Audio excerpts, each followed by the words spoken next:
वज़ीर आज़म शहबाज शरीफ़ ऐलान किया है त ईरान ऐं अमरीका विच में अमन मुआहिदो थी वियो आहे। वज़ीर आज़म शहबाज शरीफ़ समाजी राब्तनि वारी वेबसाइट एक्स ते जारी कयल बयान में चयो आहे त मुआहिदे ते सहीन वारी तक़रीब 19 जून ते जनीवा में थींदी।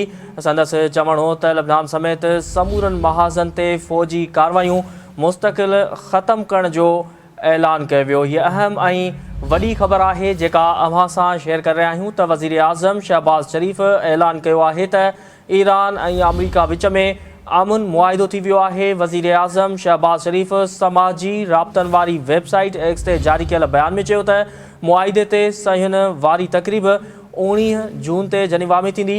संदसि चवण हो त लबनान समेत समूरनि महाज़नि ते फ़ौजी कार्रवायूं मुस्तक़िल ख़त्म करण जो ऐलान कयो वियो आहे। हीअ अहम ऐं वॾी ख़बर आहे जेका अव्हां सां शेयर करे रहिया आहियूं त वज़ीर आज़म शहबाज शरीफ़ ऐलान कयो आहे त ईरान ऐं अमरीका विच में अमन मुआहिदो थी वियो आहे।